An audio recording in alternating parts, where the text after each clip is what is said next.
क्या आपने कभी सोचा है कि किसी देश में लाखों वर्कर्स को अचानक बाहर कर देने से वहां की इकोनॉमी और इंडस्ट्री पर कितना बड़ा असर पड़ सकता है? यह भी अमेरिका में हो रहा है। नमस्कार, मैं हूं आपके साथ प्रेरणा कौशिक और आप देख रहे हैं NBT international. President Donald Trump के इमिग्रेशन क्रैकडाउन ने अमेरिकी फैक्ट्रियों और कंपनी में लेबर शॉर्टेज पैदा कर दी है। यूनियन लीडर्स और वर्कर्स का कहना है कि अब हालात इतने ज्यादा खराब हो गए हैं कि कई फैक्ट्रीज में प्रोडक्शन स्लो हो गया है।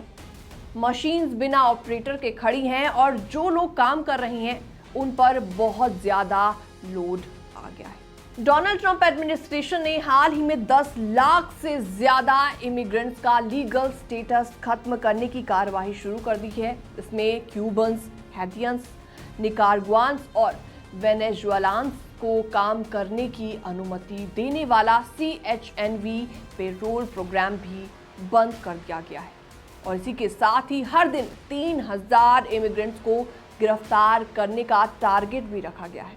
क्या आप सोच सकते हैं कितना बड़ा टारगेट है और इसका असर सीधे फैक्ट्रियों पर पड़ रहा है।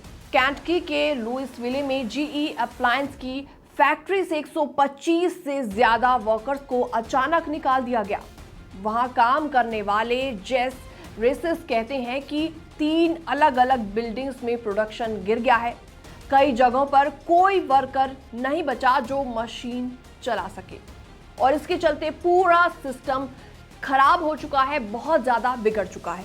और इसी तरीके से मिशिगन के क्राफ्ट हीन्स प्लांट में अब वर्कर्स को ओवरटाइम करना पड़ रहा है।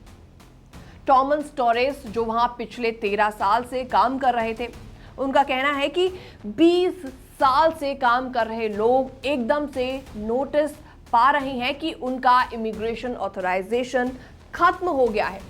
अब कई वर्कर्स 2-2 मशीन संभाल रहे हैं जबकि ये काम एक वर्कर को करना चाहिए।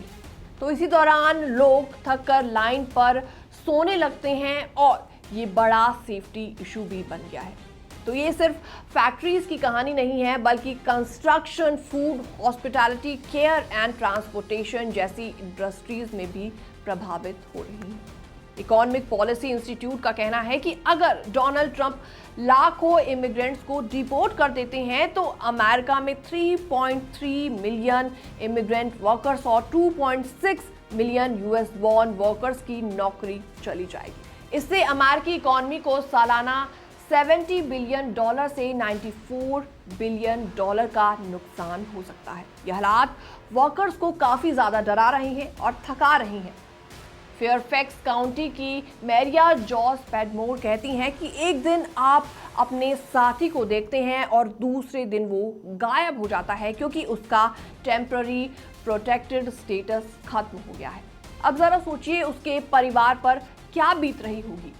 यूनियन लीडर्स का कहना है कि ये समस्या सिर्फ इमिग्रेंट्स की नहीं है। जिमी विलियम्स जो कि कंस्ट्रक्शन वर्कर्स का प्रतिनिधित्व करते हैं, उनका कहना है कि ये वो मुद्दे हैं जो हर वर्कर को एकजुट करता है, चाहे वो होटल में काम करता हो, स्कूल में पढ़ाता हो या फिर फैक्ट्री में मशीन ही क्यों ना चलाता हो। व्हाइट हाउस का इस पर कहना है कि ये प्रोग्राम गलत तरीके से इस्तेमाल हो रहे थे और अमेरिका के पास अपनी लेबर फोर्स बनाने के लिए पर्याप्त अमेरिकी लोग हैं, लेकिन फैक्ट्री फ्लोर पर काम कर रहे वर्कर्स की कहानी कुछ और ही कहानी बता रही है। इसके अलावा जेस रेसिस की एक बात शायद सबसे ज्यादा सोचने पर मजबूर करती है। हम सभी की जरूरतें एक जैसी हैं, सुरक्षित जगह पर काम करना, अच्छी सैलरी पाना और दिन के अंत में अपने फैमिली के पास लौटना। अगर हम साथ नहीं रहेंगे तो ये सब पाना नामुमकिन होगा। आपको क्या लगता है इस तरीके का इमिग्रेशन क्रैकडाउन अमेरिका की इकोनॉमी और वर्कर्स दोनों के लिए कितना ज्यादा खतरनाक साबित हो सकता है? कमेंट सेक्शन में आप अपनी राय शेयर कर सकते हैं। बाकी तमाम अपडेट्स के लिए बने रहिए एनबीटी इंटरनेशनल के साथ।